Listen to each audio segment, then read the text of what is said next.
Okay, yeah. Hikaru said to like wait 1 or 2 more minutes. Just yeah. So my name is Lin0xx, and I'm a part of the 0xx Files Research Center. And this talk is about subverting Windows-based firewalls. Okay, so to start off, we need a little background on what goals are and what the whole landscape of this attack is going to take place in. The prevailing mentality is that since applications are not secure, we kind of have to cover for someone else's vulnerability. You know, there's a hole here, so we have to basically cover up for what they screwed up on. So many people, in corporate security or users in general believe that a firewall is just a magic solution to this. Now, this firewall can take place in the form of either a host-based intrusion prevention system or a network-based intrusion detection system, prevention system, whatever you have. But there is one small problem with this little mentality that we have here. If you're able to exploit a vulnerable system, no matter what, you're going to have execution control. And you can still do what the user can, even though there may be attempts to stop the attacker in this case.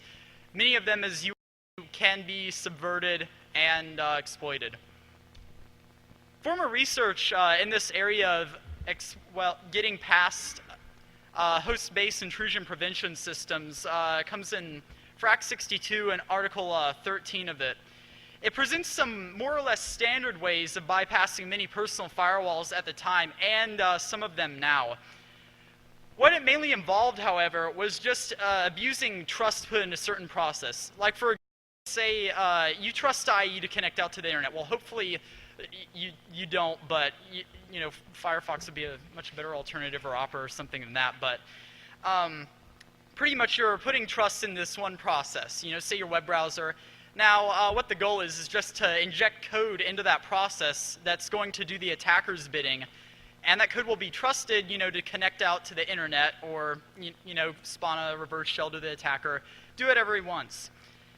Now, the one problem with this is that most of these code injection techniques that abuse trust relationships between the different processes on the system are caught now. Firewalls have evolved, and so do the methods of attacking them. Now, why is more research needed in this area?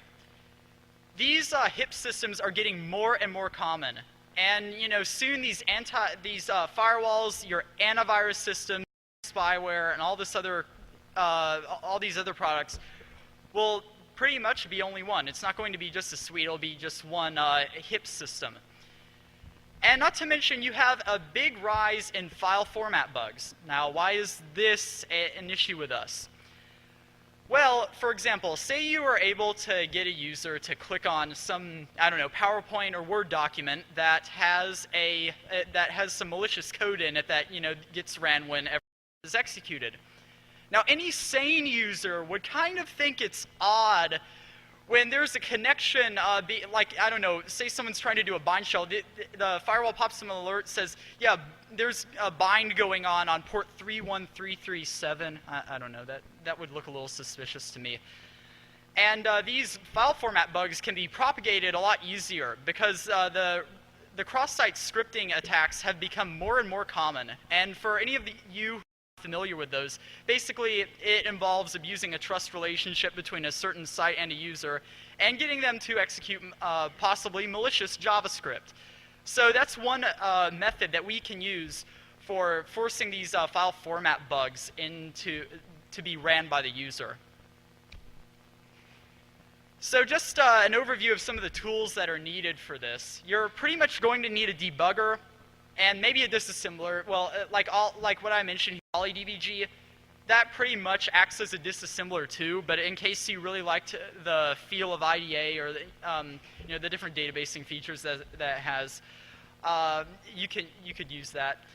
And an assembler, because we're going to be writing payloads in this case, and some of them have to be written one of them has to be written in pure assembly language. So you're going to need that. And just a compiler, because there, of course, will be usage of different C programming language in this. So Microsoft Visual Studio C++ 2005, the Express Edition, it's free. You can get it. Worked very well for this. So the first firewall that we're going to go after is the firewall implemented by Microsoft in Service Pack 2. So before, you had a firewall on your Windows XP box. I believe it came by default. That was one of the features they were kind of pushing with it. It's like, wow, we have a new firewall here. But it wasn't very good. And Service Pack 2 kind of made it a little bit more of an attempt to, amp up the level of control you had with the firewall, stuff like that.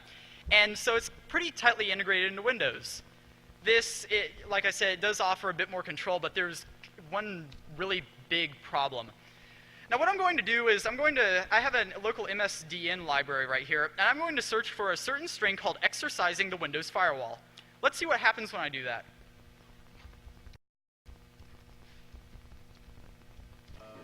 Okay, so it's going to search there. And okay, exercising the Windows firewall. What do we have here?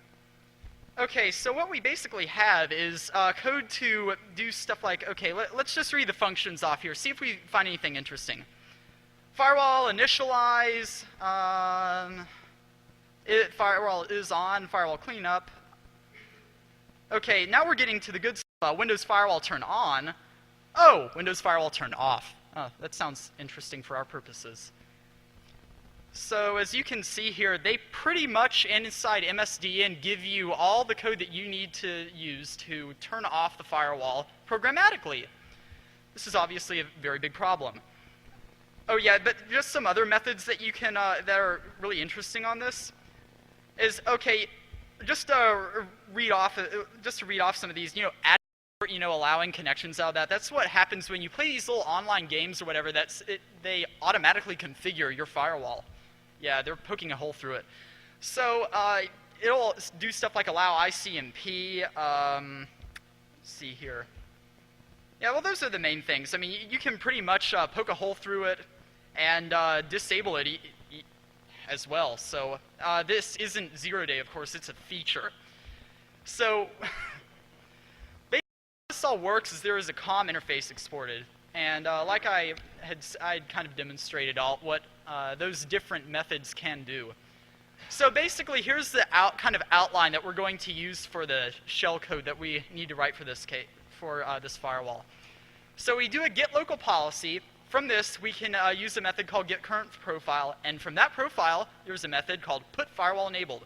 Variant false sounds like a very good option in this case, doesn't it? Yeah. As you can see right here, I have this is the Lin0xx version of the firewall payload. I have one working as a payload that actually gets executed by Metasploit, and that's much more useful than this, because this right here is not very robust, the assembly for it, because if you can see up here, I used hard-coded function addresses, and the one that I had written for Metasploit does not use hard-coded function addresses. It manually resolves all the functions that we have to use, such as, well, mainly in this case, get proc address and load library.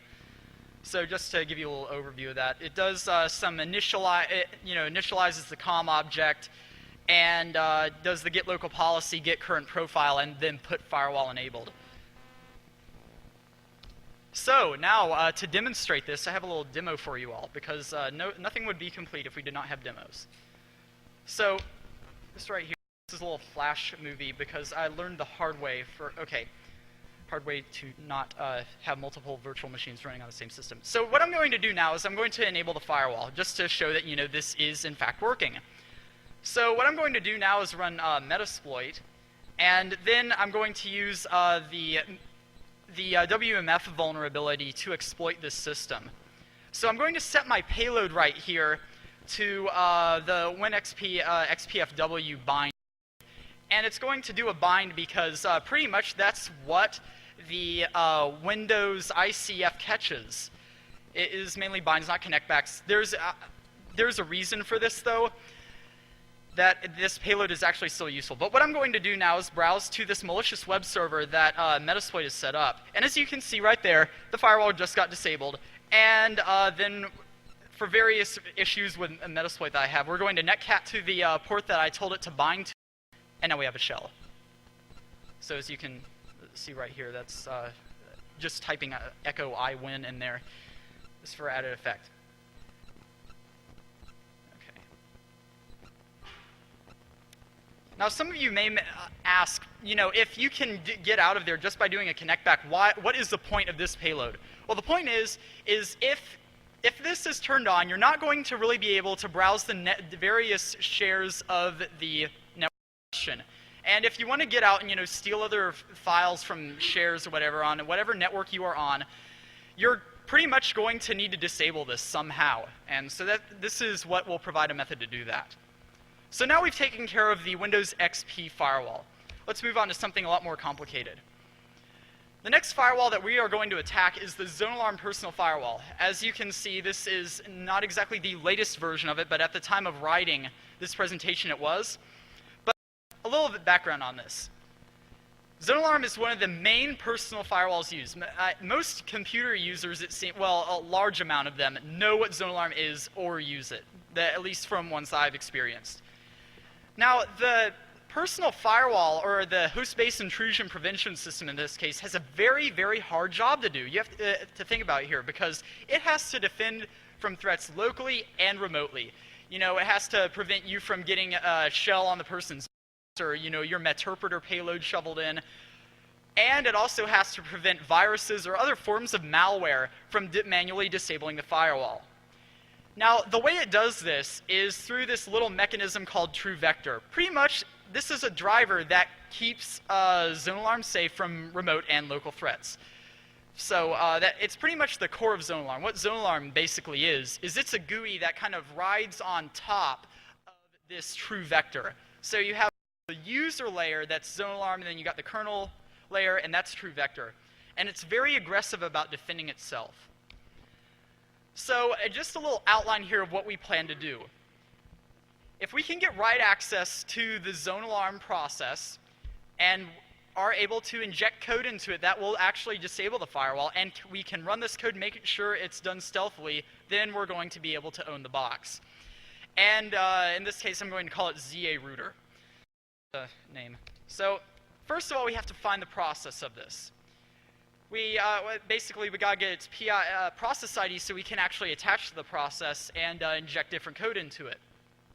So the first call will enumerate the process list, and using open process with a parameter of process query information, we can basically use this in conjunction with enum process modules and get module base name A to get the process name. Therefore, we can just string all of these to zlclient.exe. There's also a method that I've seen used where you can just get a whole process and PID list and what have you, and it's kind of, if I remember correctly, it's in a linked list sort of structure, but I didn't do it that way. So, oh well. Now, there's one small problem that we're going to have with this. TrueVector is a real pest for the attacker. It basically is a beneficial rootkit. It's going to be that tries to, use all these kernel methods to prevent some malicious person from getting their code to run in the way they want to. And it hooks a whole bunch of system calls. You cannot just, terminate process the firewall. It's not going to work. You're going to get, some access denied sort of error. And even if you attach to the process, it actually hooks NT open process, so you can't even attach to it. We can't get a handle to zlclient.exe, and that's a problem, because if we